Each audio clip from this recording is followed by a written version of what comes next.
All right, these are nebulizers. These are small volume nebulizers. They're just what they say, small volume. They move a little bit of medication. They have high volume nebulizers that are like 50 psi. They move a lot of vapor. They'll use those mostly for ventilators and things like that. Our application with a small volume is this little machine is just an air compressor. It pushes air at about 20 psi, and that's all this little machine does. So when you turn these on, I'll turn it on here, it'll just pushes that air out at a certain pressure. Some of these have filters on them. Over time that will get dirty. It needs to be pulled out and put a new one in.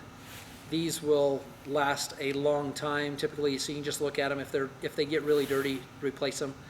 You get this one from the manufacturer. This one's actually from Drive, but a lot of your nebs have that little filter in there. It just protects the compressor a little bit. Other than that, they come in all sorts of shapes and sizes. This has got a little handle on it. This one's pretty compact and small. There's bigger ones that have a little compartment in them to put your nebs in or your neb kits. But for all intents and purposes, it's just a compressor with a shell, and your tubing kit is going, or your neb kit is going to fit on this. All the actual medication and neb treatment happens with this kit. And this comes as a nebulizer kit. It's all in one little bag. You have the main part is your medication bowl or your cup. These will come in different sizes and shapes and colors, but for the most part they have this little top that untwists, and your medication goes in the bottom of that bowl, and then this goes back down in there, and you twist this lid tight, and your medication's in there. You have to keep it upright. If you tip it over, it can leak, so you got to keep this upright. It's got a little T-piece on the top, and that goes on there with this. This is just a large bore tubing. If you remember when we talked about the CPAP adapters, this is the size of tubing that they use on CPAPs. This is a disposable version of that, but this is going to be about the size that those are. What this does is this produces a mist. It looks like a mist, looks like steam actually, but it's a vapor, and the little extra of it gets caught in here. So when they breathe on it with this mouthpiece that goes here, when they breathe on this, everything that gets trapped in here goes into the lungs and gets distributed as medication rather than lost to the environment. So they get more bang for the buck on their medication because they're getting all of that rather than being lost.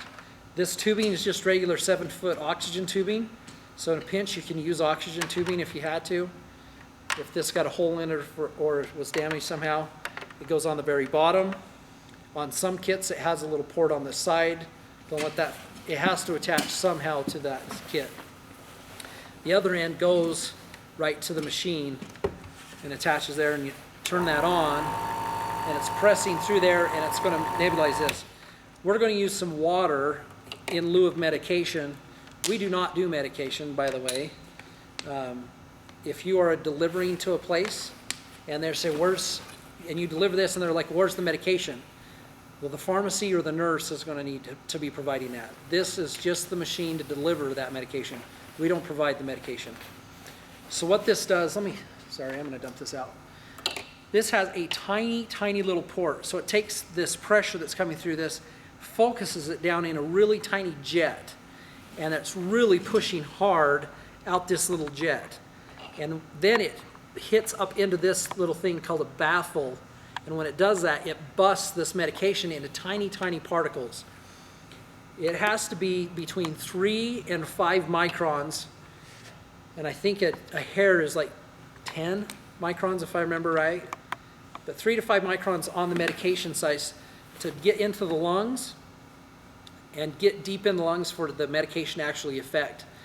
If the particle size is too small, then it goes in the lungs and out of the lungs without touching the walls. It just goes in and out and doesn't do any good.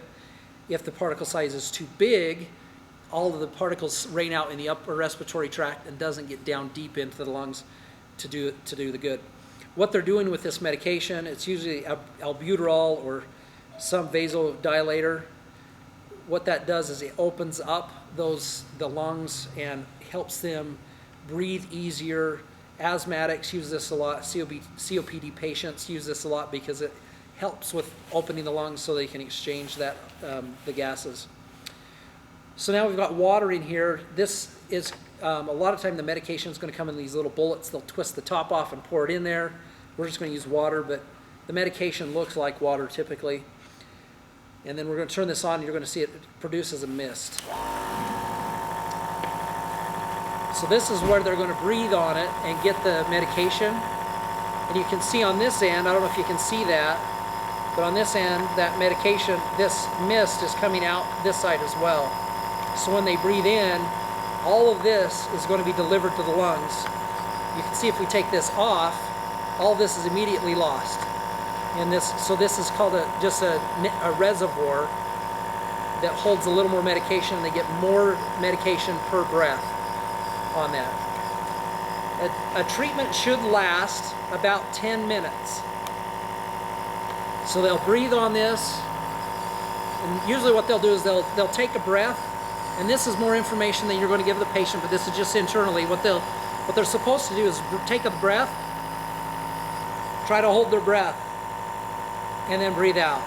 And then they'll breathe again, and usually they can get a little deeper in the lungs because the medication affected the upper part, and then they can work their way down into the lungs with each breath if they try to take a few deeper breaths. So this, anytime they're not breathing on it, all this is waste. So they need to be breathing on this as much as they can. So they'll take a couple normal breaths and then a deep breath and hold it. Blow it out, take a couple normal breaths, breathe again, hold it. But they want to be on this just about the whole time they're doing the treatment. So in 10 minutes, this should be gone. And we'll empty this out just to, at the end of it, to kind of show you what it's going to look like at the end. It'll sputter. It'll kind of sputter and go. There's no more vapor coming out of it at this point. You can still hear that, and some people tap it to get the rest of it down to the bottom and things, but it's, for all intents and purposes, when there's just a little bit, a few drops in there, that's it. Should take about 10 minutes. If it's taking longer than 10 minutes, or they're saying, "Oh, it takes me 20 minutes to do a treatment," what they're telling you is they've used this enough that little jet, the hole wears out, and that hole gets too big, and the particle size gets too big, and then it takes the treatment a lot longer. So if they're saying, "Oh, it takes me forever to do my treatments now," they need to throw this one away and put a new one on. So when we deliver, these will last, if they're using this 3 or 4 times a day, this will last for 2 weeks. So in 2 weeks, they'll need another kit. So when we deliver 2 kits, which gives you 1 month's worth of kits. If they need more, so be it, we'll bring more out later, but usually in a hospice situation, that 1 month usually covers what they're going to need. So again, this is a small volume nebulizer. It is designed to deliver small amounts of medication, and which we do not provide. They get it through their prescription. Now, let's talk about care and cleaning of this machine, or of this system. The machine itself doesn't come in contact with the patient. The tubing does, so when you're switching out the tubing on the kits, throw everything away and put new tubing on. The part, though, that's most problematic is this medication cup and the mouthpiece and so forth. This cup is wet. It's a wet environment, and if it gets bacteria growing in it, and we put more medication in there and the bacteria is growing, we're nebulizing that bacteria to a perfect size to get it deep, deep in their lungs. So cleanliness is utmost with these. So after every use, they need to tear this thing apart. They need to take it over to the sink and with warm soapy water, wash it out. Let it air dry. Rinse it real well and let it air dry. And then put it back together for their next treatment. So they need to do that after every use. Now, they need to do one more step twice a week. They need to carry this a little further. They need to take a bowl and put half vinegar, just regular white vinegar, and half water.